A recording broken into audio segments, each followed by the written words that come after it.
안녕하세요. 나의 노년의 벗들이여. 나는 김형석 교수입니다. 나는 이제 100년을 훌쩍 넘긴 나이가 되었습니다. 100년이라는 말을 듣는 순간 많은 분들은 그것이 단순히 긴 시간이라고 생각하실지 모르겠습니다. 그러나 100년은 단순한 시간의 축적이 아닙니다. 그것은 수천 명의 사람들이 어떻게 태어나고, 어떻게 사랑하고, 어떻게 늙어가고, 어떻게 무너지는지를 내 두 눈으로 직접 목격한 살아있는 증언입니다. 나는 대학의 강단에서 철학을 가르쳤고, 병원의 복도에서 임종을 앞둔 노인들의 손을 잡았으며, 가족에게 버려진 사람들의 눈빛을 수없이 마주했습니다. 그 오랜 시간 동안 내가 인간의 영혼을 관찰하면서 깨달은 것이 있습니다. 가장 많은 노인들이 가장 깊이 후회하는 것은 재산을 잃은 것도 건강을 잃은 것도 아니었습니다. 그것은 바로 자신의 삶을 자녀에게 맡겨버렸다는 사실이었습니다. 오늘 나는 당신에게 그 진실을 말하려 합니다. 당신이 듣고 싶어 하는 이야기가 아니라 당신이 반드시 들어야 하는 이야기를 말입니다. 오늘 나는 당신에게 노년의 존엄을 되찾기 위해 반드시 준비해야 할 3가지를 이야기할 것입니다. 몇 년 전 나는 한 노부인을 만났습니다. 그분의 이름은 밝히지 않겠습니다. 그분은 작은 식탁 앞에 앉아 있었고 두 손은 무릎 위에 가지런히 놓여 있었습니다. 아들 내외가 사는 집의 구석진 방이었습니다. 창문 너머로 오후의 햇살이 비스듬히 들어오고 있었지만 그 방 안의 공기는 서늘했습니다. 나는 그분의 눈을 보았습니다. 눈동자 속에 빛이 없었습니다. 그분은 낮은 목소리로 나에게 말씀하셨습니다. 교수님, 저는 아들을 위해 모든 것을 다 주었어요. 집도 주었고 돈도 주었고 내 젊음도 주었어요. 그런데 지금 저는 이 집에서 눈치를 봐야 살 수 있어요. 그 말이 끝나는 순간 아주 조용해졌습니다. 나는 무슨 말도 할 수 없었습니다. 왜냐하면 그 침묵 속에 이미 모든 진실이 담겨 있었기 때문입니다. 그분은 사랑을 준 것이 아니었습니다. 그분은 자신을 지워버린 것이었습니다. 그리고 그 지워진 자리에는 아무것도 남지 않았습니다. 강은 항상 바다를 향해 흐릅니다. 어느 강도 거슬러 흐르지 않습니다. 그것은 자연의 법칙입니다. 그러나 우리 인간은 종종 이 법칙을 거역하려 합니다. 자녀를 위해 자신의 흐름을 멈추고, 자녀를 위해 자신의 방향을 바꾸고, 자녀를 위해 자신이라는 강을 말려버립니다. 말라버린 강은 더 이상 강이 아닙니다. 그것은 그저 갈라진 땅일 뿐입니다. 당신은 지금 어디를 향해 흐르고 있습니까? 당신의 삶은 당신 자신의 바다를 향해 흐르고 있습니까? 아니면 자녀의 목마름을 채우기 위해 조금씩 스며들어 사라지고 있습니까? 나는 당신에게 묻고 싶습니다. 당신이 자녀에게 모든 것을 주고 난 뒤 당신에게는 무엇이 남아 있습니까? 이 여정을 함께하고 싶으신 분들은 이 채널을 구독해 주십시오. 구독은 어두운 길을 걸어가는 사람 곁에 등불 하나를 켜는 일입니다. 오늘 이 자리에서 나는 당신에게 한 가지를 부탁드립니다. 지금 당장 종이 한 장을 꺼내십시오. 그리고 이 질문을 적어 주십시오. 나는 지금 누구의 삶을 살고 있는가? 그 종이를 오늘 하루 동안 지갑 속에 넣어 다니십시오. 그것이 오늘 당신이 해야 할 첫 번째 품위의 의식입니다. 많은 분들이 노후 파산을 이야기할 때 숫자를 먼저 떠올립니다. 통장 잔액이 얼만가, 연금이 얼마나 나오는가, 집이 있는가, 없는가. 그러나 나는 100년의 삶을 통해 이것을 확신합니다. 노후 파산의 진짜 원인은 돈이 부족해서가 아닙니다. 의존심이 먼저 사람을 무너뜨립니다. 돈이 있어도 자녀의 눈치를 보며 쓰는 사람은 이미 가난한 사람입니다. 돈이 넉넉해도 아들 며느리가 언제 표정을 바꿀까 두려워하며 밥을 먹는 노인은 그 밥상 앞에서 이미 거지입니다. 이것은 냉혹한 말이지만 나는 당신을 편안하게 해주기 위해 이 자리에 있는 것이 아닙니다. 나는 당신이 진실을 보고 그 진실로부터 스스로를 구해내길 바라기 때문에 이 말을 하는 것입니다. 나는 오래전 한 남성을 알았습니다. 그는 평생 작은 공장을 운영하며 억척스럽게 돈을 모은 사람이었습니다. 손바닥은 굳은 살로 두꺼웠고 어깨는 평생의 무게로 한쪽이 약간 낮아져 있었습니다. 그는 퇴직할 무렵 수억 원의 재산을 가지고 있었습니다. 누가 보아도 노후 걱정은 없어 보였습니다. 그런데 그는 아들의 사업이 어렵다는 말에 전 재산을 넘겨주었습니다. 한 번에 다 준 것이 아니었습니다. 처음에는 조금, 그 다음에는 조금 더, 그리고 또 조금 더. 아들이 찾아올 때마다 그의 눈빛이 흔들렸습니다. 거절하면 아들이 자신을 원망할 것 같았고, 주면 그나마 아들이 자신을 찾아올 것 같았습니다. 그것이 바로 의존심의 본질입니다. 그는 돈으로 아들의 방문을 사고 있었던 것입니다. 결국 그에게 남은 것은 빈 통장과 그럼에도 발길이 끊긴 아들의 집 전화번호뿐이었습니다. 어느 겨울 저녁 나는 그를 만났습니다. 그는 낡은 전기장판 위에 홀로 앉아 있었고 창밖으로는 눈이 조용히 내리고 있었습니다. 그는 나를 보더니 아무 말도 하지 않았습니다. 그저 긴 한숨을 한번 내쉬었을 뿐입니다. 그 한숨 안에 후회와 수치와 분노가 모두 섞여 있었습니다. 당신에게 묻겠습니다. 당신이 지금 자녀에게 베푸는 것이 진정한 사랑입니까? 아니면 버림받지 않기 위한 두려움의 지불입니까? 이 두 가지는 겉으로는 같아 보이지만 내면은 완전히 다릅니다. 사랑에서 비롯된 베풀문 주고 난 뒤에도 당신을 가볍게 만듭니다. 그러나 두려움에서 비롯된 베풀문 줄수록 당신을 더 무겁게 짓누릅니다. 당신의 운기, 즉 삶을 살아가게 하는 그 생명의 기운은 두려움 속에서 서서히 소진됩니다. 두려움으로 관계를 유지하려는 노인 곁에는 에너지 뱀파이어들이 모여듭니다. 그들은 당신이 두려워한다는 것을 본능적으로 알고 있습니다.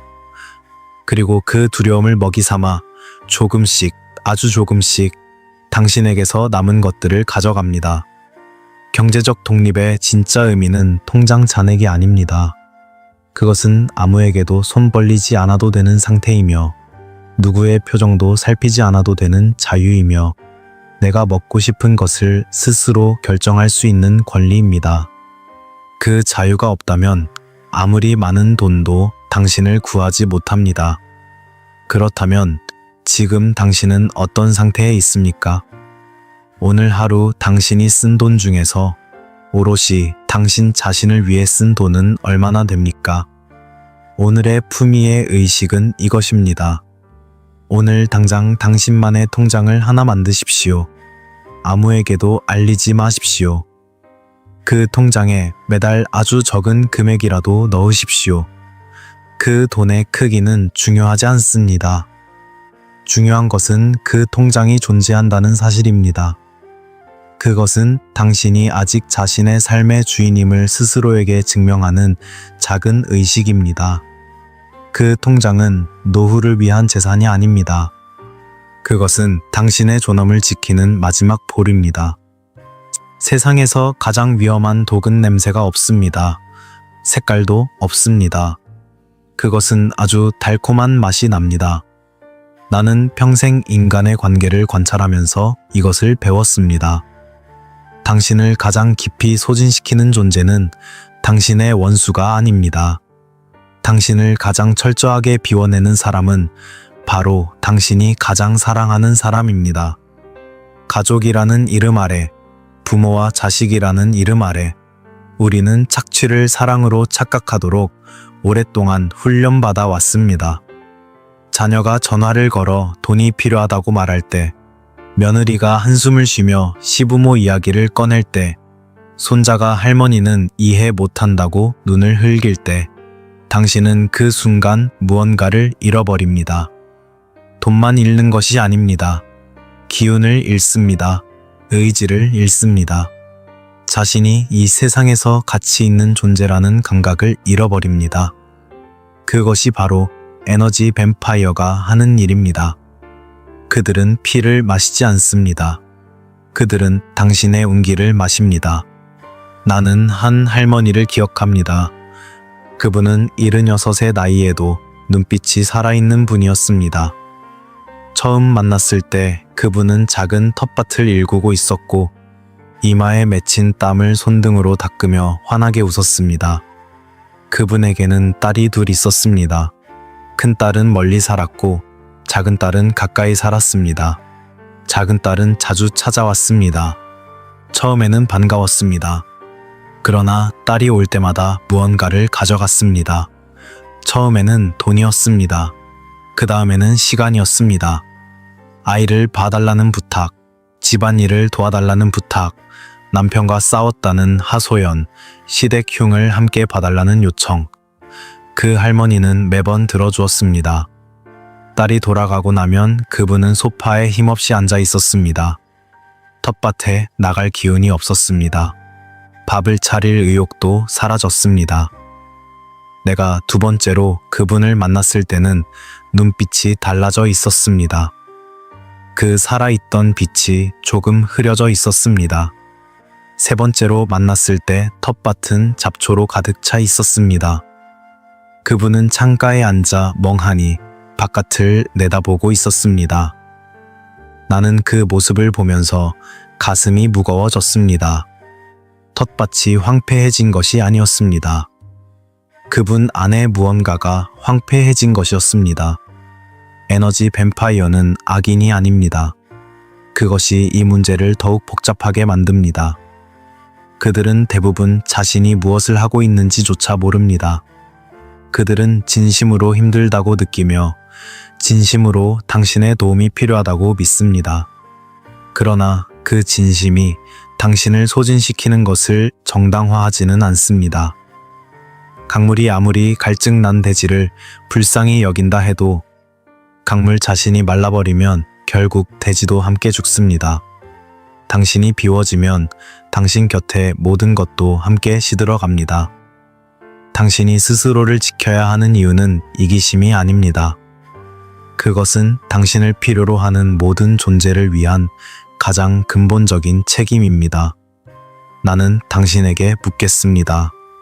지금 당신의 삶에서 만날 때마다 당신을 지치게 만드는 사람이 있습니까? 그 사람이 떠나고 난 뒤에 당신은 가벼워집니까? 아니면 더 무거워집니까? 그 질문의 답이 바로 그 관계의 본질을 말해줍니다. 사랑은 당신을 고갈시키지 않습니다. 진정한 사랑은 만난 뒤에 서로를 조금 더 살아있게 만듭니다. 그렇지 않은 관계는 아무리 가족이라는 이름을 달고 있어도 그것은 사랑이 아니라 착취입니다. 그 진실을 외면하는 것이야말로 당신 자신에 대한 영적 자살의 시작입니다. 오늘의 품위의 의식은 이것입니다. 오늘 저녁 조용한 시간에 종이를 한 장 꺼내십시오. 그리고 당신의 삶에서 자주 만나는 사람들의 이름을 적으십시오. 그 이름 옆에 두 가지 중 하나를 적으십시오. 만나고 나서 가벼워지는 사람이라면 동그라미를, 만나고 나서 무거워지는 사람이라면 세모를 그리십시오. 그 종이를 오래 들여다보십시오. 그것이 지금 당신의 인간관계 지도입니다. 당신은 그 지도를 보면서 비로소 알게 될 것입니다. 어느 문을 조금 더 열어야 하는지, 그리고 어느 문을 이제는 조심스럽게 닫아야 하는지를. 나는 지금까지 살면서 수많은 종류의 두려움을 목격했습니다. 전쟁의 두려움, 가난의 두려움, 죽음의 두려움. 그러나 내가 노인들에게서 가장 자주 본 두려움은 그 어느 것도 아니었습니다. 그것은 혼자 있는 것에 대한 두려움이었습니다. 방 안에 아무도 없을 때 찾아오는 그 고요한 공포. 전화기를 들었다가 걸 곳이 없다는 것을 깨닫는 그 순간의 막막함. 저녁 식사를 혼자 차려 혼자 먹을 때 숟가락이 유독 무겁게 느껴지는 그 감각. 많은 분들이 이 두려움을 자연스러운 것이라고 생각합니다. 나이가 드니까, 외로우니까 당연한 것이라고 위로합니다. 그러나 나는 이 두려움이 단순한 외로움이 아니라고 말하고 싶습니다. 혼자 있는 것이 두렵다는 것은 혼자인 자신과 함께 있는 것이 불편하다는 뜻입니다. 그리고 그것은 당신이 오랫동안 자기 자신을 잃어버리며 살아왔다는 가장 명확한 증거입니다. 나는 한 남자를 알았습니다. 그는 퇴직 전까지 매우 바쁜 사람이었습니다. 회사에서는 중요한 사람이었고, 집에서는 결정을 내리는 사람이었으며, 동네에서는 존경받는 사람이었습니다. 그는 항상 누군가와 함께였습니다. 회의실에서, 식탁에서, 경조사 자리에서 언제나 그의 곁에는 사람이 있었습니다. 그러다 퇴직을 했습니다. 아이들은 각자의 삶으로 흩어졌습니다. 아내는 먼저 세상을 떠났습니다. 그는 처음으로 혼자 남겨졌습니다. 그때부터 이상한 일이 시작되었습니다. 그는 하루에도 수십 번 전화를 걸었습니다. 자녀에게, 옛 동료에게, 심지어 거의 알지 못하는 사람에게도 전화를 걸었습니다. 이유는 없었습니다. 그저 누군가의 목소리가 듣고 싶었습니다. 누군가가 자신의 이름을 불러주기를 원했습니다. 어느 날 저녁 나는 그의 집을 방문했습니다. 그는 현관문을 열자마자 내 손을 꼭 잡았습니다. 악수라기보다는 매달리는 것에 가까웠습니다. 방 안에는 텔레비전이 켜져 있었고 라디오도 켜져 있었습니다. 두 소리가 동시에 울리고 있었습니다. 나는 왜 두 가지를 동시에 켜놓느냐고 물었습니다. 그는 잠시 멈추더니 말했습니다. 하나만 켜놓으면 너무 조용해서 자신의 숨소리가 들린다고. 그 말을 듣는 순간 나는 깨달았습니다. 그는 자기 자신의 존재가 두려운 것이었습니다. 고독은 결핍이 아닙니다. 고독은 자기 자신과 마주하는 시간입니다. 그러나 오랫동안 타인을 위해 살아온 사람, 자녀를 위해 자신을 지워온 사람, 가족의 필요에 맞추어 자신의 욕망을 접어온 사람에게는 그 마주침이 두렵습니다. 왜냐하면 고요 속에서 마주쳐야 할 자기 자신이 너무 낯설기 때문입니다. 50년, 60년 동안 자신을 돌보지 않고 살아온 사람은 혼자가 되었을 때 텅 빈 방 안에서 자신을 찾을 수가 없습니다. 그 방 안에는 아무도 없는 것처럼 느껴집니다. 그 느낌이 공황이 되고, 그 공황이 집착이 되고, 그 집착이 에너지 뱀파이어에게 문을 열어주는 열쇠가 됩니다. 두려움은 항상 착취의 입구입니다. 그렇다면 당신에게 묻겠습니다. 당신은 지금 혼자 있는 시간을 어떻게 보내고 있습니까? 그 시간이 당신에게 고통입니까? 아니면 선물입니까? 만약 그것이 고통이라면 나는 당신에게 이렇게 말씀드리고 싶습니다. 그 고통은 외로움이 아닙니다. 그것은 당신이 지금까지 자기 자신을 얼마나 외면하며 살아왔는가를 알려주는 신호입니다. 빛나는 고독은 저절로 오지 않습니다. 그것은 오랫동안 자기 자신을 돌보고, 자기 자신과 대화하고, 자기 자신을 한 명의 귀한 사람으로 대접해온 사람에게만 찾아오는 선물입니다. 가을 산이 혼자서도 그토록 아름다운 것은 봄과 여름 내내 자기 안에 무언가를 키워왔기 때문입니다. 당신도 그 산처럼 혼자인 시간 속에서 당신만의 빛깔을 피워낼 수 있습니다. 그것이 빛나는 고독의 본질입니다. 오늘의 품위의 의식은 이것입니다. 오늘 하루 중 단 30분만 아무런 소리도 없는 공간에 혼자 앉아 계십시오. 텔레비전도 끄십시오. 라디오도 끄십시오. 스마트폰도 내려놓으십시오. 그저 앉아서 자신의 숨소리를 들으십시오. 처음에는 불편할 것입니다.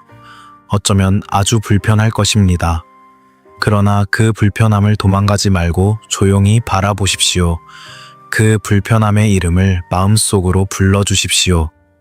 그것이 당신이 오랫동안 외면해온 자기 자신을 다시 만나는 첫걸음입니다. 그 30분이 쌓이면 당신은 마침내 혼자인 시간이 두렵지 않은 사람이 될 것입니다. 그리고 그때 비로소 당신은 아무도 당신의 고독을 착취할 수 없는 사람이 되는 것입니다. 사람은 총에 맞아야만 죽는 것이 아닙니다. 병이 들어야만 죽는 것도 아닙니다. 나는 100년의 삶 속에서 전혀 다른 방식으로 죽어가는 사람들을 수없이 보았습니다. 그들은 병원 침대에 누워있지 않았습니다. 그들은 밥을 먹고 걸어 다니고 웃기도 했습니다. 그러나 그들의 내면에서는 이미 오래전에 무언가가 꺼져버려 있었습니다. 나는 그것을 영적 자살이라고 부릅니다. 영적 자살은 어느 날 갑자기 일어나지 않습니다. 그것은 아주 조용하게, 아주 천천히, 아주 그럴듯한 이유를 달고 찾아옵니다. 자녀를 위해 하고 싶은 말을 참는 것에서 시작됩니다. 며느리의 눈치를 보며 먹고 싶은 음식을 포기하는 것으로 이어집니다. 가고 싶은 곳을 혼자 가지 않고 하고 싶은 것을 누군가의 허락을 기다리며 미루고 자신의 의견이 틀렸다는 소리를 반복해서 들으며 마침내 스스로도 그것을 믿게 됩니다. 그렇게 하루하루 자신의 한 조각씩을 잘라내다 보면 어느 날 문득 거울 앞에 섰을 때 그 안에 있는 사람이 낯설어집니다. 그것이 영적 자살이 완성되는 순간입니다. 나는 한 여인을 기억합니다. 그분은 젊은 시절 그림 그리기를 무척 좋아했습니다. 작은 스케치북을 항상 들고 다녔고 시장 골목의 풍경이나 이름 모를 꽃 한 송이를 보면 걸음을 멈추고 연필을 꺼냈습니다. 그분의 손가락에는 항상 연필 자국이 묻어 있었습니다. 결혼을 하고 아이들을 낳으면서 스케치북은 서랍 속으로 들어갔습니다. 처음에는 잠깐이라고 생각했습니다. 아이들이 좀 더 크면, 살림이 좀 더 안정되면 그때 다시 꺼내면 된다고 생각했습니다. 아이들이 컸습니다. 그러나 이제는 아이들의 뒷바라지가 시작되었습니다. 대학 등록금, 결혼자금, 손자들 육아. 그분은 계속 미루었습니다.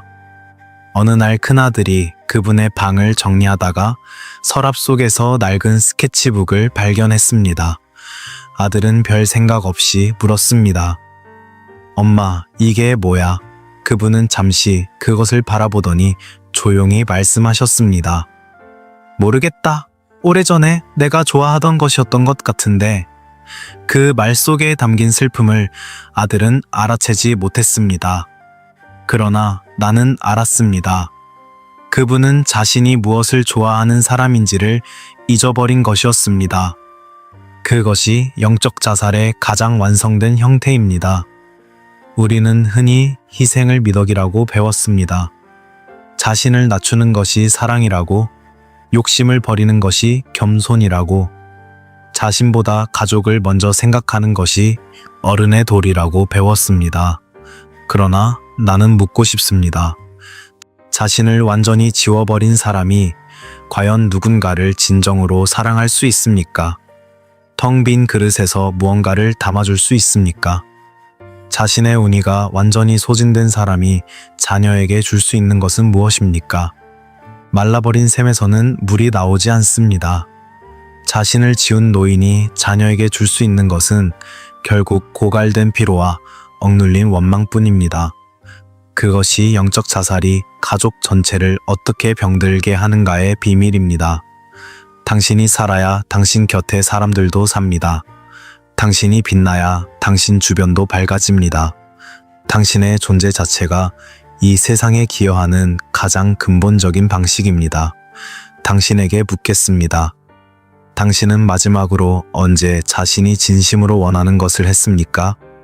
누군가의 필요가 아니라, 누군가의 부탁이 아니라 오직 당신 자신의 기쁨을 위해 무언가를 한 것이 언제였습니까?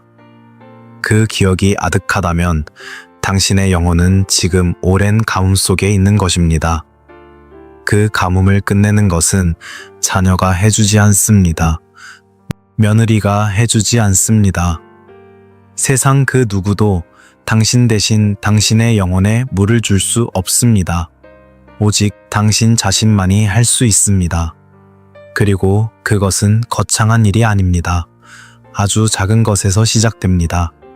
오래전에 좋아했던 것을 다시 꺼내는 일, 하고 싶었지만 참아왔던 것을 조용히 허락하는 일, 자신에게 오늘 하루를 선물하는 일, 그것이 영적 자살을 멈추는 첫 번째 행동입니다.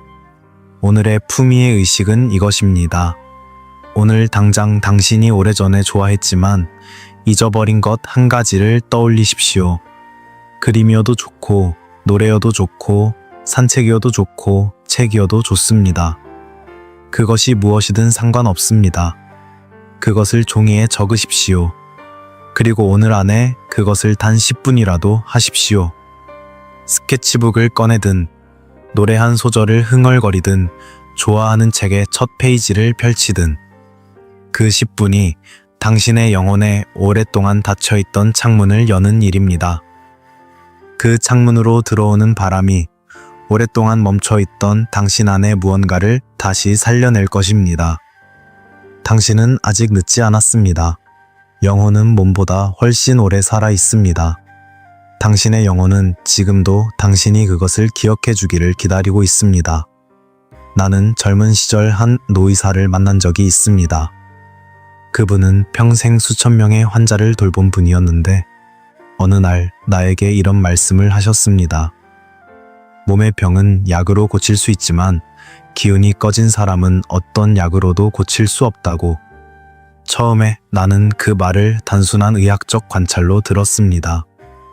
그러나 수십 년이 흐르고 수백 명의 노인들을 만나고 수천 번의 대화를 나누고 난 뒤에 나는 그 말이 얼마나 깊은 진실을 담고 있는지를 온몸으로 이해하게 되었습니다. 운기란 단순히 건강을 말하는 것이 아닙니다. 그것은 삶을 살아가게 하는 근원적인 에너지입니다. 아침에 눈을 떴을 때 오늘 하루를 살고 싶다는 감각, 밥을 먹을 때 이 음식이 맛있다는 느낌, 바람이 불 때 그 바람이 기분 좋다는 의식, 그 모든 것이 운기입니다. 그리고 그 운기는 한번 꺼지면 다시 켜기가 매우 어렵습니다. 더 두려운 것은 운기는 조용히 새어나간다는 것입니다. 그것은 한꺼번에 사라지지 않습니다. 조금씩, 아주 조금씩 매일매일 당신도 모르는 사이에 흘러나갑니다. 나는 어느 봄날 오후 한 노인을 만났습니다. 그분은 78의 나이였고 작은 아파트 거실에 앉아 있었습니다. 창밖으로는 벚꽃이 한창이었습니다. 그 분홍빛 꽃잎들이 바람에 흩날리며 창문을 스치고 있었습니다. 나는 아름답지 않냐고 물었습니다. 그분은 창밖을 힐끗 보더니 고개를 돌렸습니다. 아름다운지 잘 모르겠다고 하셨습니다. 예전에는 봄이 오면 마음이 설레었는데 요즘은 계절이 바뀌는 것도 잘 느껴지지 않는다고 하셨습니다. 나는 그 말을 듣고 가슴이 서늘해졌습니다. 몸이 아픈 것이 아니었습니다. 그분의 웅이가 꺼져가고 있었습니다. 나는 조심스럽게 여쭈었습니다. 요즘 무엇을 하며 지내시냐고. 그분은 한참 생각하다가 대답했습니다. 아침에 아들한테 전화 오면 받고, 낮에 며느리가 부탁하면 손잡아주고, 저녁에 딸이 하소연하면 들어주고, 그렇게 하루가 간다고. 나는 그 하루 일과 속에서 그분 자신을 위한 것이 단 하나도 없다는 것을 보았습니다. 그분의 하루는 오롯이 타인의 필요로 채워져 있었습니다. 운기가 꺼지는 것은 당연한 일이었습니다. 그분은 매일 자신의 기운을 나누어 주면서 정작 자신을 채울 시간을 단 한순간도 갖지 않고 있었습니다. 운기는 빌려줄 수 없습니다. 이것이 내가 오늘 당신에게 가장 강하게 말하고 싶은 것입니다. 당신의 자녀가 힘들다고 해서 당신의 기운을 나누어 줄 수 있습니까? 잠시는 가능한 것처럼 보입니다. 그러나 웅이는 재산처럼 이체되지 않습니다. 당신이 기운을 쏟는다고 해서 자녀의 삶이 더 나아지는 것이 아닙니다. 오히려 자녀는 부모의 기운에 기대는 법을 배우게 되고 부모는 점점 더 소진되어 갑니다. 태양은 지구를 위해 자신의 불꽃을 꺼뜨리지 않습니다. 태양이 자신의 빛을 유지하기 때문에 지구가 따뜻한 것입니다. 당신도 마찬가지입니다. 당신이 자신의 운기를 지켜야 당신 곁의 사람들이 그 빛을 받을 수 있습니다. 당신이 꺼지면 당신 주변의 모든 것도 함께 어두워집니다.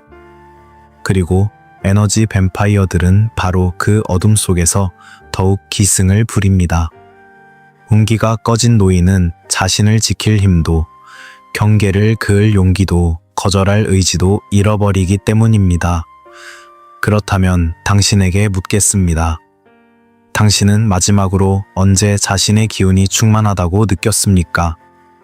그 느낌이 언제였는지 기억할 수 없다면 당신의 웅이는 이미 위험한 수준까지 소진되어 있는 것입니다. 그리고 그 소진의 원인은 대부분 하나입니다.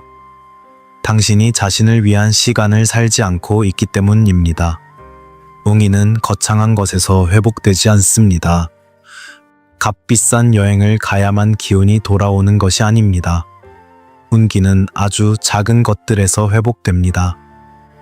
좋아하는 차 한 잔을 천천히 마시는 것, 햇살이 좋은 날 잠깐 바깥에 나가 하늘을 올려다보는 것, 아무 계획 없이 그냥 걷는 것, 오래된 음악을 혼자 듣는 것, 그 작은 것들이 모여 당신의 운기를 조금씩 되살립니다.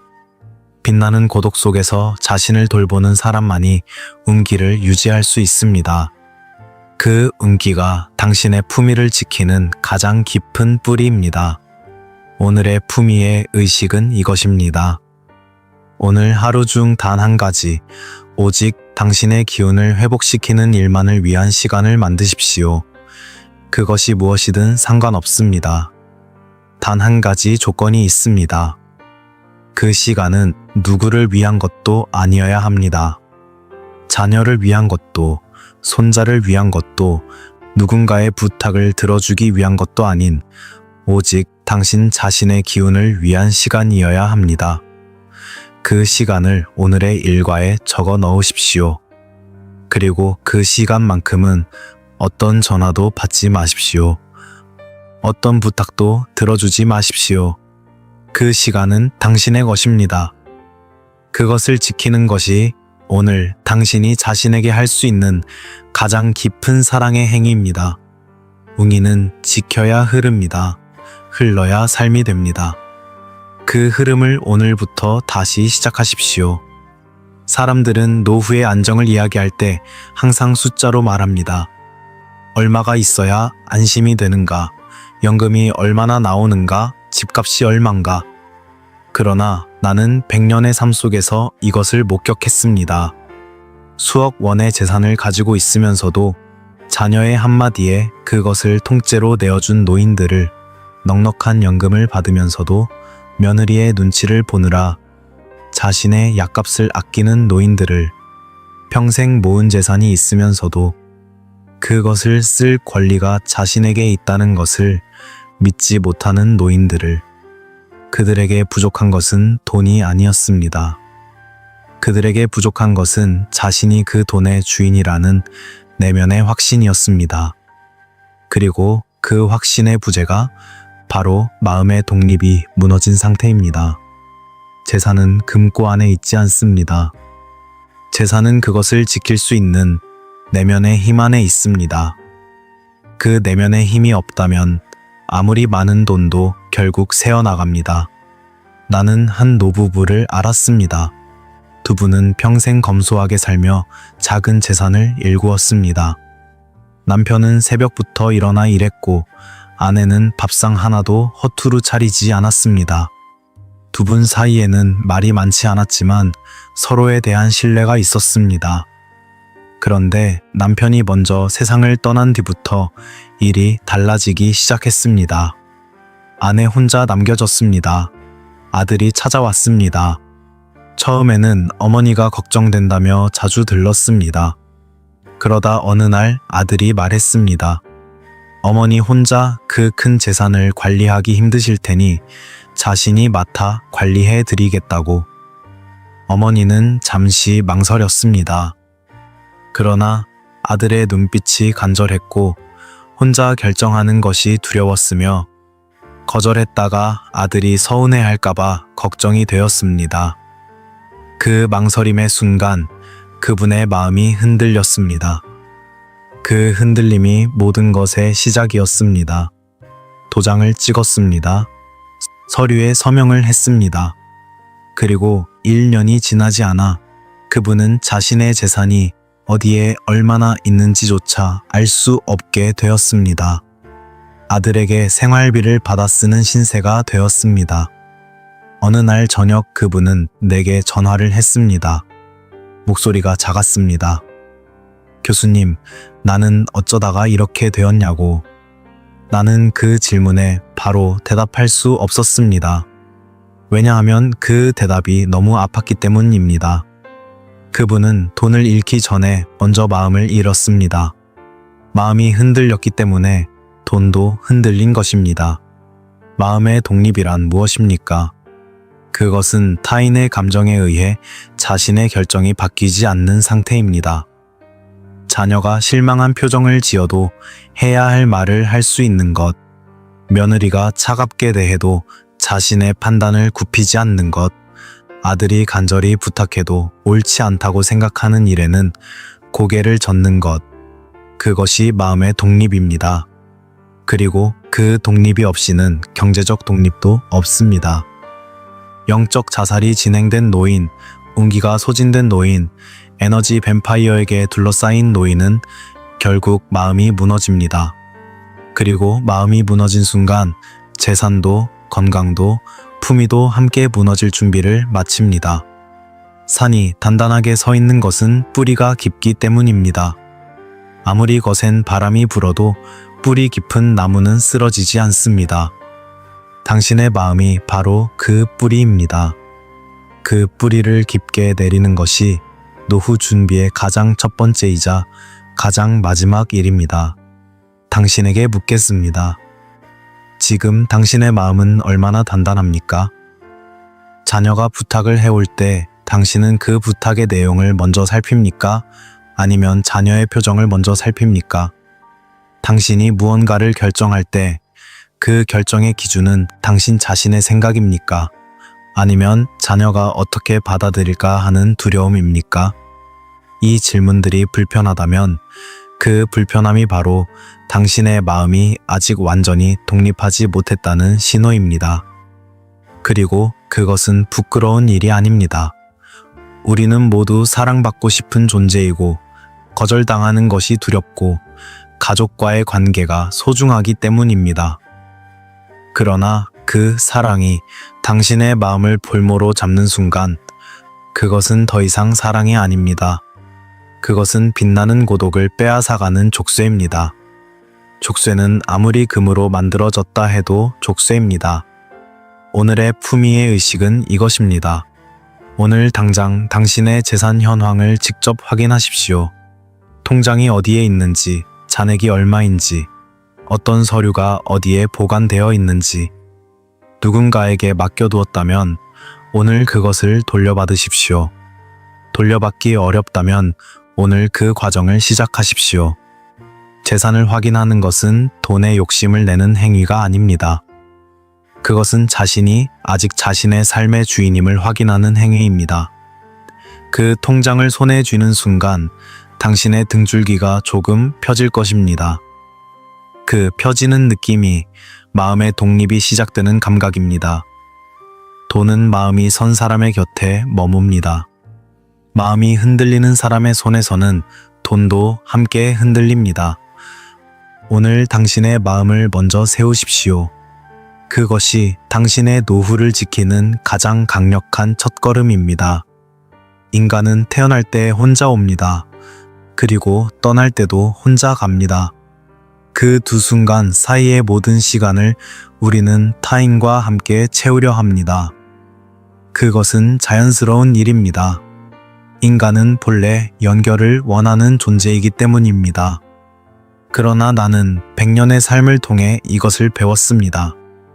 타인과 함께하는 시간이 삶을 풍요롭게 만들 수 있지만 오직 혼자인 시간만이 삶을 깊게 만든다는 것을. 얕은 강은 어디서나 흐릅니다.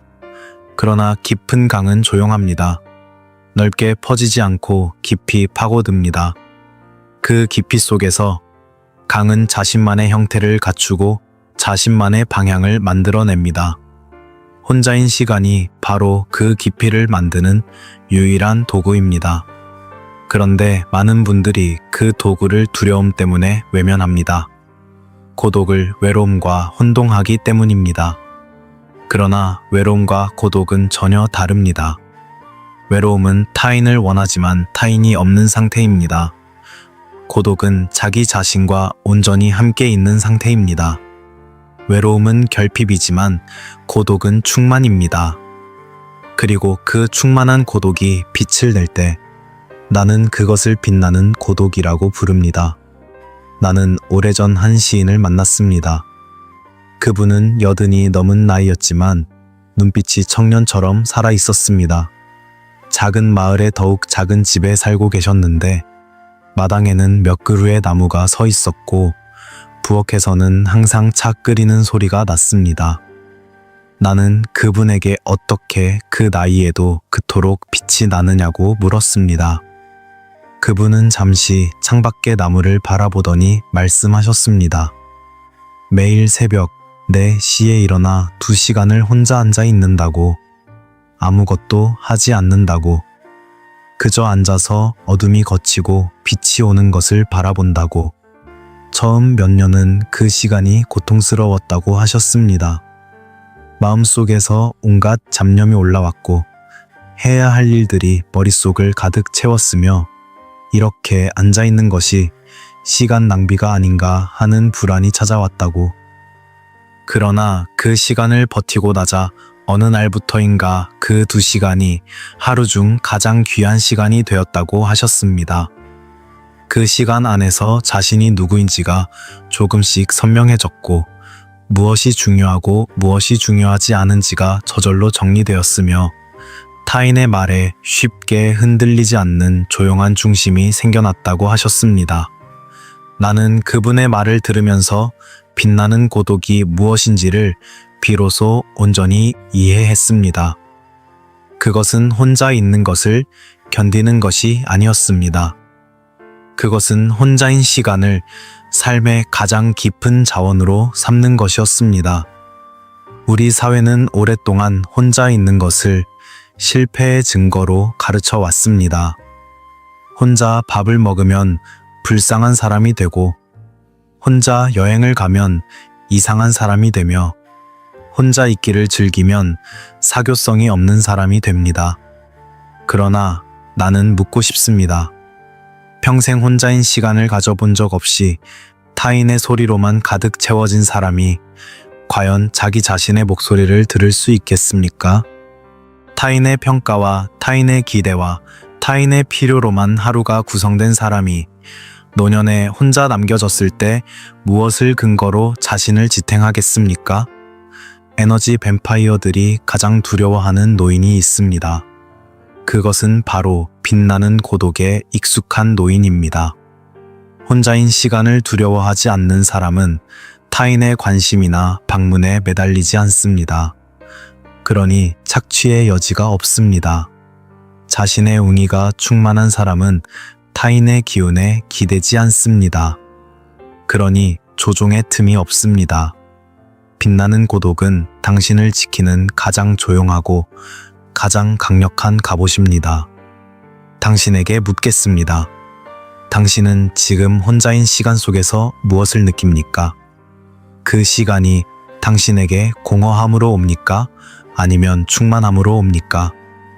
만약 공허하다면 그 공허함은 혼자이기 때문이 아닙니다. 그것은 아직 자기 자신과 친해지지 못했기 때문입니다. 자기 자신은 하루아침에 알 수 있는 존재가 아닙니다. 오랫동안 함께 앉아 있어야 하고, 오랫동안 귀를 기울여야 하며, 오랫동안 들여다보아야 비로소 그 사람의 진짜 얼굴이 보입니다. 당신은 지금까지 얼마나 오래, 얼마나 깊이 자기 자신을 들여다본 적이 있습니까? 가을 노을이 그토록 아름다운 것은 하루 종일 빛을 품어온 하늘이 마침내 자신의 빛깔을 드러내기 때문입니다. 당신의 노년도 그 노을처럼 긴 시간 동안 품어온 것들을 마침내 빛으로 내어놓는 계절이 될 수 있습니다. 그러나 그것은 오직 빛나는 고독 속에서만 가능합니다. 타인의 소리로 가득 찬 하루에서는 당신 자신의 빛깔이 보이지 않습니다. 오늘의 품위의 의식은 이것입니다. 오늘 해가 지는 시간에 혼자 밖으로 나가십시오. 누구와도 동행하지 마십시오. 전화기는 가방 깊숙이 넣어두십시오. 그리고 노을이 지는 하늘을 천천히 바라보십시오. 걸어도 좋고 앉아 있어도 좋습니다. 단 한 가지만 하십시오. 그 시간 동안 오직 눈앞의 하늘만 바라보십시오. 머릿속에 자녀 걱정이 올라오면 조용히 내려놓으십시오.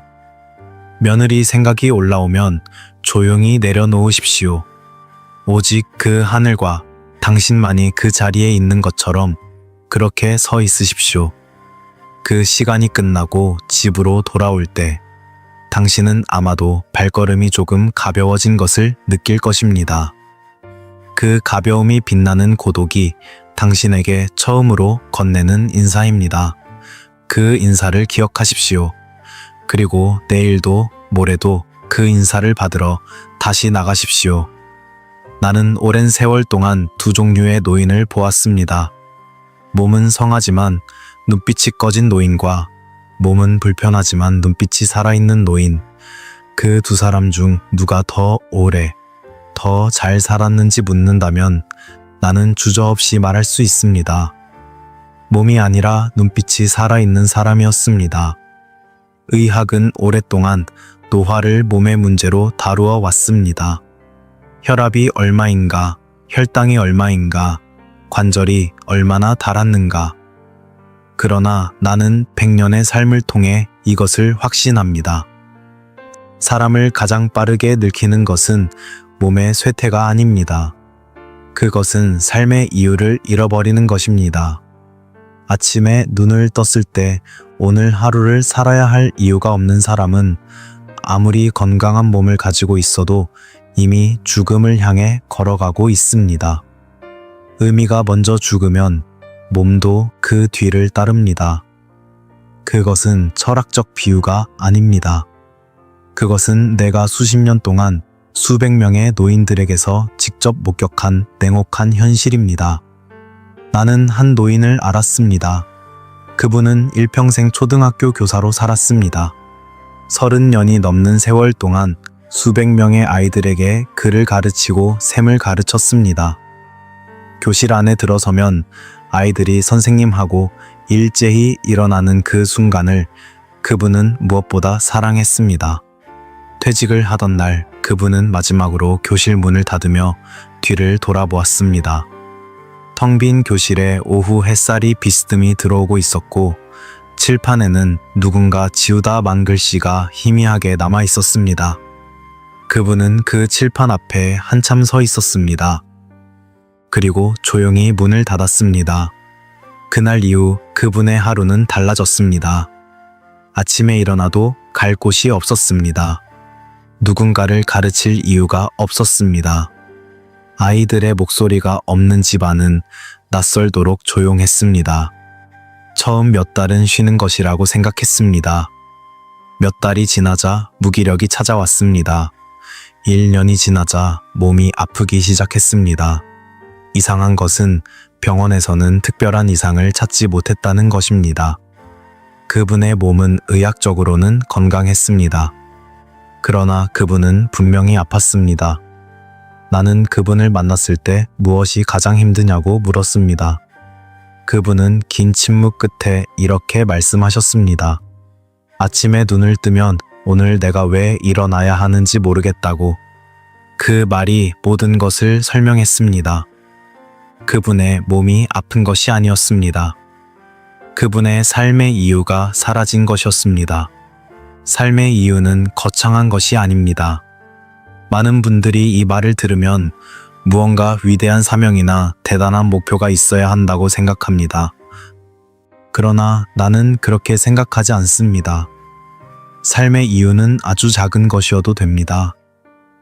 매일 아침 창가의 화분에 물을 주는 것, 오랫동안 읽고 싶었던 책을 한 페이지씩 읽어나가는 것, 동네 골목을 걸으며 계절의 변화를 기록하는 것, 오래된 친구에게 편지를 쓰는 것, 그것이 삶의 이유가 됩니다. 중요한 것은 그 이유의 크기가 아닙니다. 중요한 것은 그 이유가 오직 당신 자신의 것이어야 한다는 사실입니다. 자녀를 위한 이유, 손자를 위한 이유, 가족을 위한 이유는 삶의 이유가 아닙니다. 그것은 언제든 사라질 수 있는 조건부 이유입니다. 자녀가 멀어지면 사라지고, 손자가 크면 사라지고, 가족 관계가 흔들리면 함께 흔들립니다. 오직 당신 자신의 내면에서 비롯된 이유만이 어떤 상황에서도 당신을 붙잡아 줍니다. 그것이 영적 자살을 막는 가장 깊은 방어선이며 운기를 유지하는 가장 근본적인 원천입니다. 당신에게 묻겠습니다. 지금 이 순간 당신이 내일 아침 눈을 떠야 할 이유는 무엇입니까? 그 이유를 바로 말할 수 있습니까? 아니면 잠시 머뭇거립니까? 만약 머뭇거렸다면 그것은 당신의 삶이 위험하다는 신호입니다. 당신의 몸이 위험한 것이 아닙니다. 당신의 삶의 중심이 흔들리고 있다는 신호입니다. 그리고 그 흔들림을 자녀가 채워줄 수 없습니다. 며느리가 채워줄 수 없습니다. 손자의 재롱이 채워줄 수 없습니다.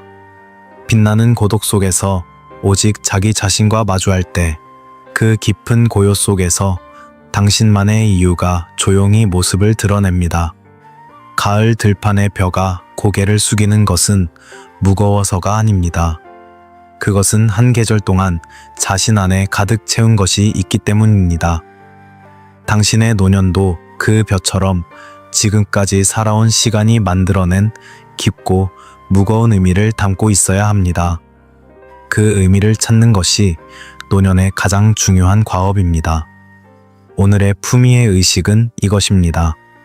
오늘 저녁 잠자리에 들기 전에 작은 노트를 꺼내십시오. 그리고 이 문장을 적으십시오. 나는 내일 아침 이것 때문에 눈을 뜬다. 그 뒤에 오직 당신 자신만을 위한 이유 한 가지를 적으십시오. 아무리 작아도 괜찮습니다. 아무리 사소해 보여도 괜찮습니다. 그것이 화분에 물이어도 좋고, 읽던 책의 다음 페이지여도 좋고, 내일 아침 마실 커피 한 잔이어도 좋습니다. 그 노트를 머리맡에 두십시오. 그리고 내일 아침 눈을 떴을 때 가장 먼저 그 노트를 펼치십시오. 그 한 문장이 당신의 하루를 시작하는 닻이 될 것입니다. 닻이 있는 배는 폭풍이 와도 쓸려가지 않습니다. 당신의 삶의 이유가 바로 그 닻입니다. 오늘 밤 그 닻을 내리십시오. 그리고 내일 아침 그 닻을 확인하며 하루를 시작하십시오. 그것이 의미 있는 노년을 지키는 가장 조용하고 가장 강력한 습관입니다. 사람은 습관으로 만들어집니다. 이것은 젊은이에게만 해당하는 말이 아닙니다. 오히려 나이가 들수록 이 진실은 더욱 선명해집니다. 젊을 때는 큰 사건들이 삶을 만들어가지만 노년에는 작은 습관들이 삶을 만들어갑니다.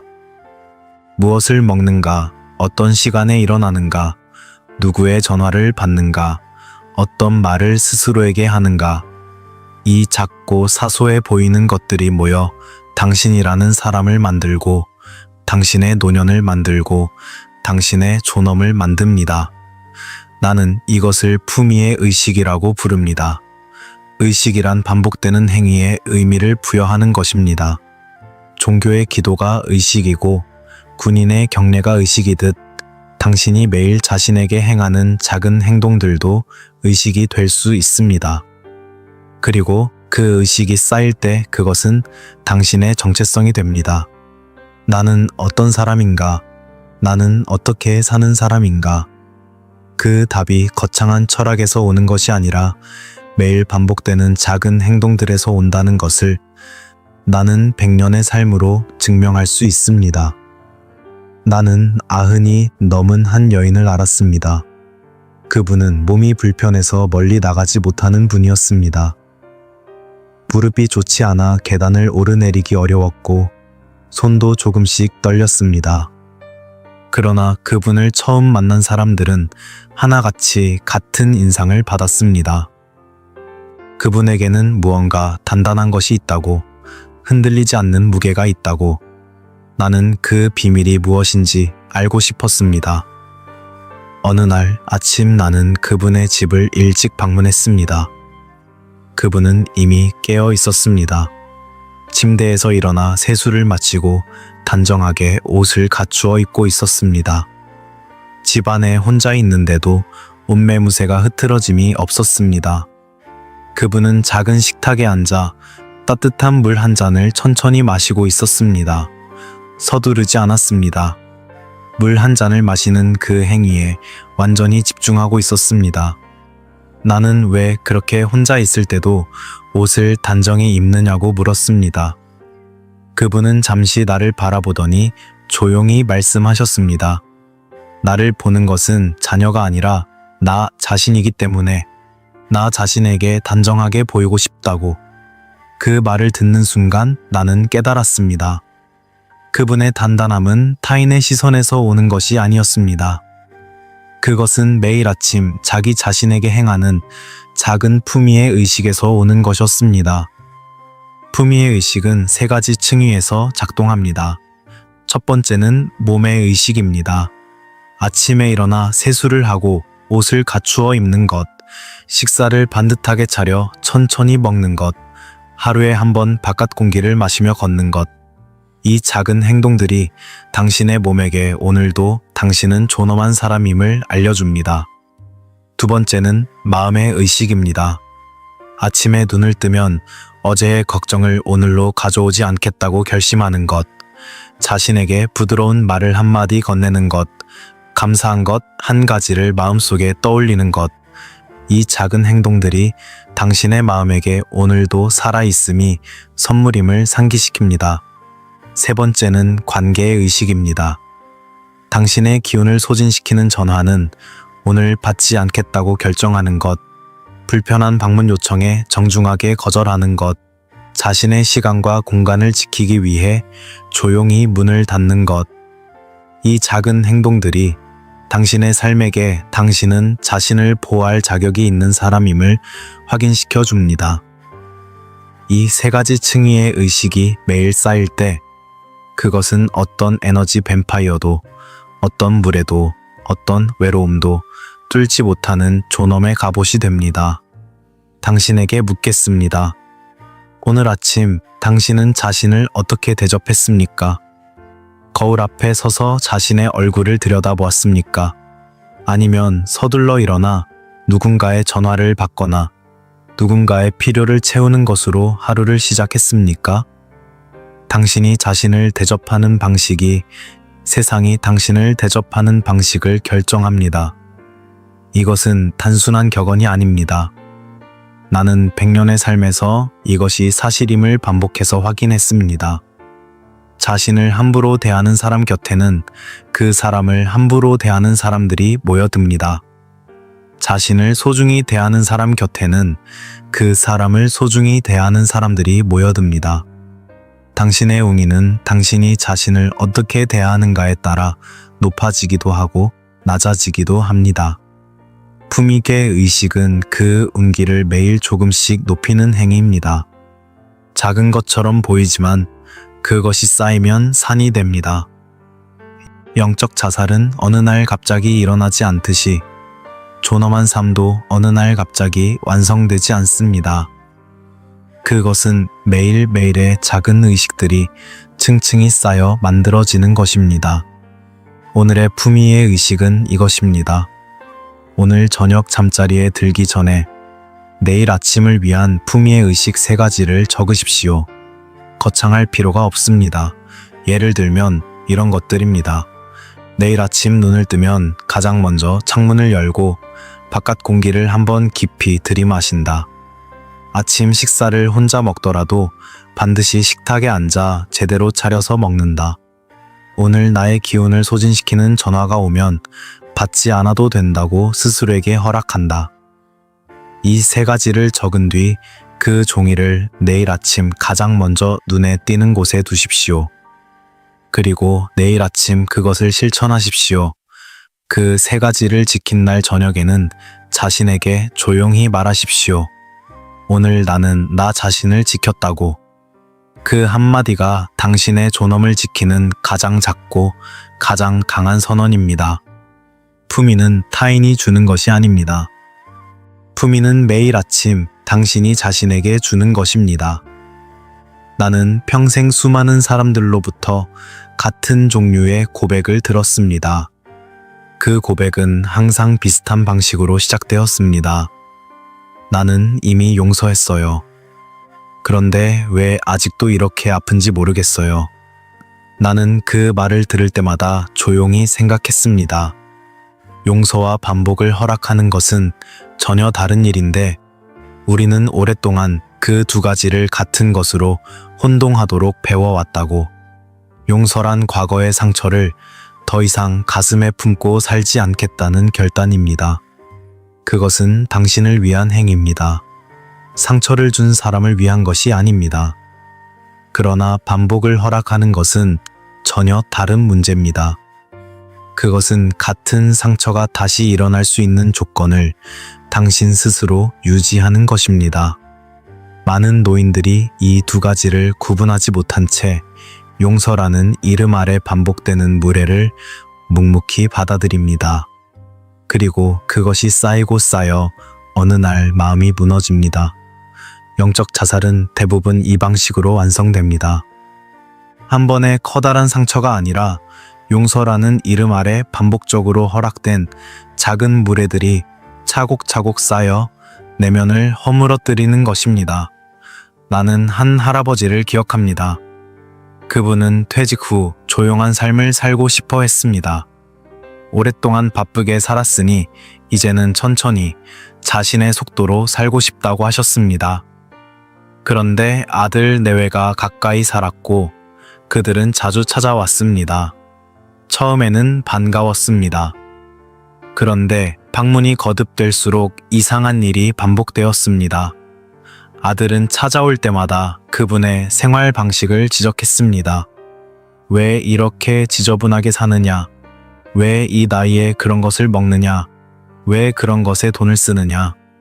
그분은 처음에는 웃어넘겼습니다. 아들이 걱정해서 하는 말이려니 했습니다. 두 번째에도 참았습니다. 세 번째에도 참았습니다. 그렇게 참고 또 참으면서 그분은 마음속으로 생각했습니다. 나는 이미 용서했다고. 그러나 아들의 방문이 있을 때마다 그분은 며칠씩 기운이 빠졌습니다. 밥맛이 없었습니다. 잠이 잘 오지 않았습니다. 내가 그분을 만났을 때 그분은 이런 말씀을 하셨습니다. 아들이 오는 것이 반갑지가 않아요. 그 말을 하고 나서 그분은 스스로 깜짝 놀란 표정을 지었습니다. 그리고 이내 눈시울이 붉어졌습니다. 내 자식이 오는 것이 반갑지 않은 내가 나쁜 부모인가 싶어서요. 나는 그분의 손을 잡고 말했습니다. 당신은 나쁜 부모가 아닙니다. 당신은 단지 경계 없이 너무 오래 참아온 사람일 뿐입니다. 경계는 벽이 아닙니다. 이것이 많은 분들이 오해하는 부분입니다.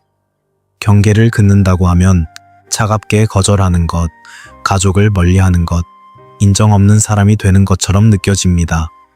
그러나 경계는 그런 것이 아닙니다. 경계는 관계가 오래 지속될 수 있도록 만드는 울타리입니다. 울타리가 없는 정권은 오래가지 못합니다.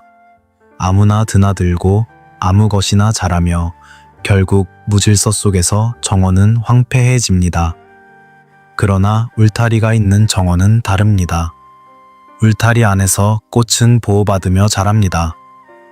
그리고 그 정원을 아끼는 사람은 울타리를 존중합니다. 당신과 자녀의 관계도 마찬가지입니다. 경계가 없는 관계에서는 자녀도 모르는 사이에 당신에게 무례해집니다. 그것이 자녀의 나쁜 본성 때문이 아닙니다. 경계가 없으면 인간은 누구나 그 빈 공간을 자신의 필요로 채우게 되어 있기 때문입니다. 당신이 경계를 그어야 자녀도 당신을 존중하는 법을 배웁니다. 경계는 당신을 위한 것이기도 하지만 동시에 관계를 위한 것이기도 합니다. 에너지 뱀파이어가 활동할 수 없는 관계는 경계가 분명한 관계입니다. 당신의 본기를 지키는 가장 현실적인 방법이 바로 관계의 경계입니다. 당신에게 묻겠습니다. 지금 당신의 삶에서 반복적으로 당신을 작게 만드는 말이나 행동이 있습니까? 그것이 자녀에게서 옵니까? 며느리에게서 옵니까? 아니면 오랜 지인에게서 옵니까? 그 반복을 당신은 지금까지 무엇이라고 부르며 견뎌왔습니까? 사랑이라고 불렀습니까? 가족이니까라고 불렀습니까? 나이 들면 참아야 한다고 불렀습니까? 나는 당신에게 말씀드리고 싶습니다. 참는 것은 미덕이 아닙니다.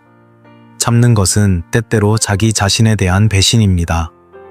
빛나는 고독을 아는 사람은 혼자인 시간이 두렵지 않기 때문에 관계에 매달리지 않습니다.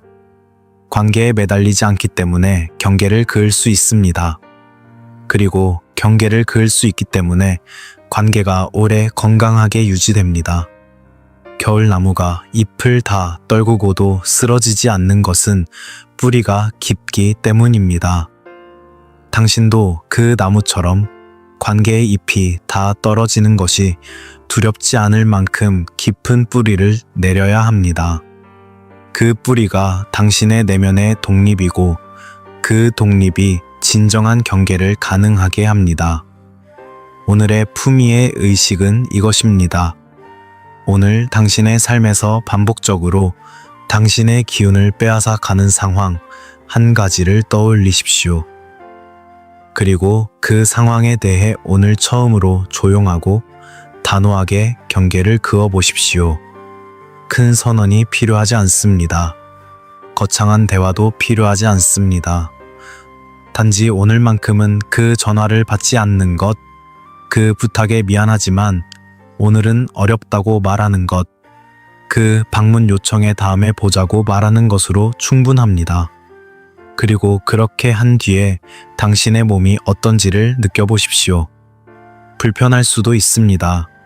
미안한 마음이 올라올 수도 있습니다. 그러나 그 미안함 아래에 아주 작은 가벼움이 있을 것입니다. 그 가벼움이 바로 당신이 오랫동안 잊고 있던 자기 자신을 되찾는 감각입니다. 용서는 계속하십시오. 그러나 반복은 오늘부터 허락하지 마십시오.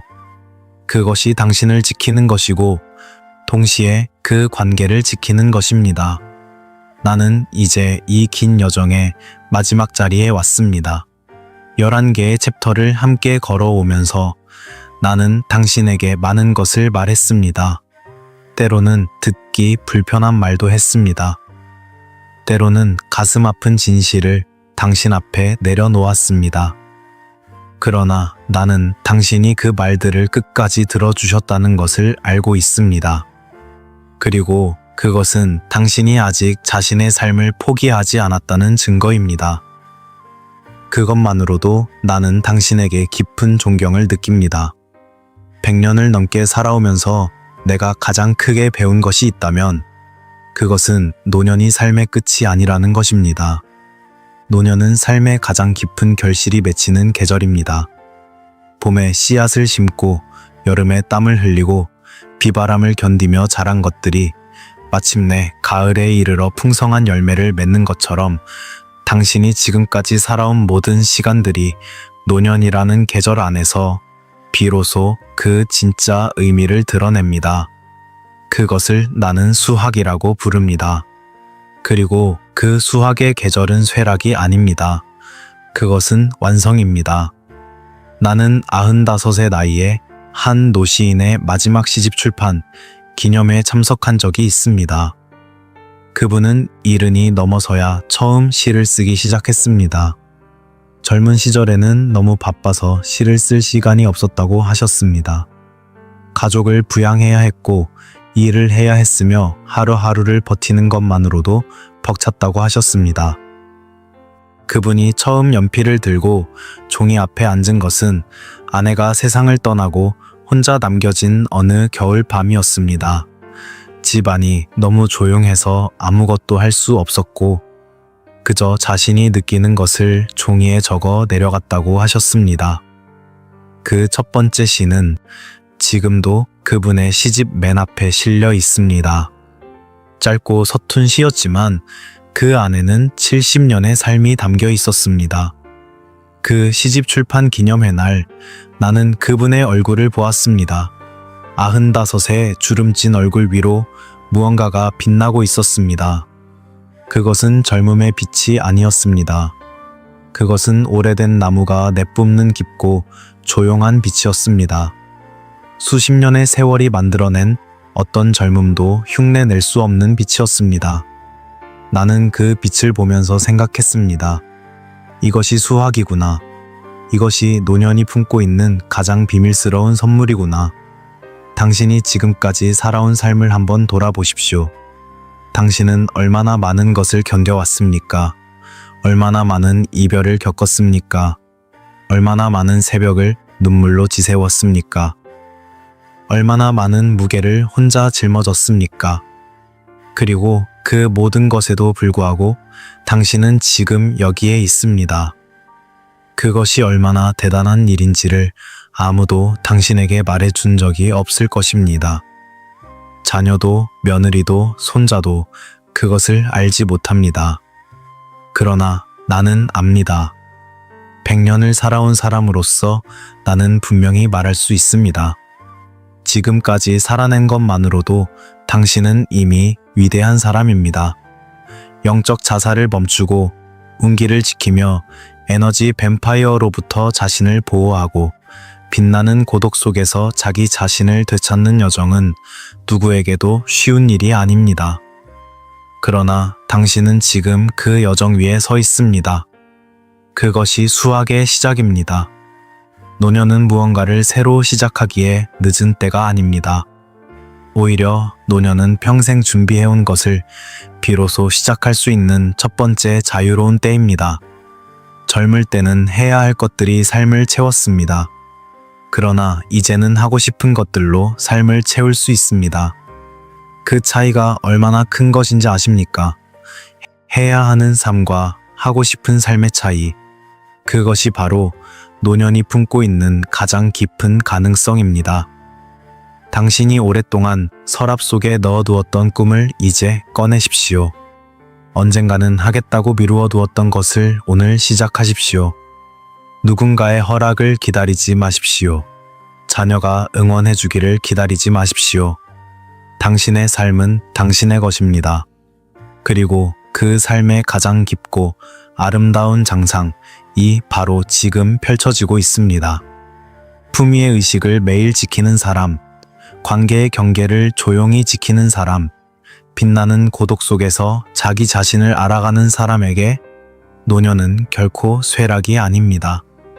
그것은 평생 단 한 번도 경험하지 못했던 가장 깊은 자유입니다. 당신에게 마지막으로 묻겠습니다. 지금 이 순간 당신의 가슴 안에는 무엇이 있습니까? 오랫동안 눌러두었던 것이 있습니까? 누군가에게 말하지 못했던 꿈이 있습니까? 살아보고 싶었지만 살아보지 못한 하루의 모습이 있습니까? 그것이 무엇이든 그것은 아직 살아 있습니다. 당신이 숨을 쉬는 한 그것은 죽지 않습니다. 씨앗은 땅 속에서 겨울을 견딥니다. 아무도 그것을 보지 못하고 아무도 그것을 기억하지 못하는 동안에도 씨앗은 조용히 봄을 기다립니다. 그리고 마침내 봄이 오면 땅을 뚫고 올라옵니다. 당신 안에 그 씨앗이 바로 지금 봄을 맞이하고 있습니다. 그 씨앗에 오늘 물을 주십시오. 따뜻한 말 한마디를 건네십시오. 오늘 하루를 그 씨앗을 위해 사십시오. 그것이 100년의 수학이 시작되는 방식입니다. 오늘의 마지막 품위의 의식은 이것입니다. 지금 이 댓글란에 단 한 문장을 적어 주십시오. 다른 것은 필요 없습니다. 딱 한 문장이면 됩니다. 나는 침묵 속의 고통 대신 존엄을 선택합니다. 그 한 문장이 당신의 선언입니다. 그 선언은 자녀를 향한 것도 세상을 향한 것도 아닙니다. 그것은 오직 당신 자신을 향한 것입니다. 지금까지 너무 오래 참아왔던 자신에게, 너무 오랫동안 자신을 지워왔던 자신에게 이제는 자신을 위해 살겠다는 조용하고 단단한 약속입니다. 그 약속이 이 공간에 모인 모든 분들의 마음과 함께 울릴 때 그것은 하나의 작은 불꽃이 됩니다. 그리고 그 불꽃들이 모이면 어둠도 그것을 끄지 못합니다. 나의 오랜 벗들이여, 오늘 이 자리에 함께 해주셔서 감사합니다. 당신이 오늘 밤 고요한 마음으로 잠자리에 드시기를 바랍니다. 지난 걱정들이 당신의 베개 위에 올라오지 않기를 바랍니다. 자녀에 대한 걱정도, 노후에 대한 두려움도, 외로움의 그림자도 오늘 밤만큼은 당신 곁에서 물러나기를 바랍니다. 당신은 오늘 충분히 애쓰셨습니다. 오늘 하루를 살아낸 것만으로도 당신은 충분합니다. 이제 편안히 눈을 감으십시오. 조용한 밤이 당신을 감싸기를 바랍니다. 그리고 내일 아침 어떤 꿈도 당신을 괴롭히지 않은 깊고 평화로운 잠에서 깨어나시기를 진심으로 바랍니다. 당신의 남은 날들이 수학의 빛으로 가득하기를 100년을 살아온 이 늙은 교수가 온 마음으로 기원합니다.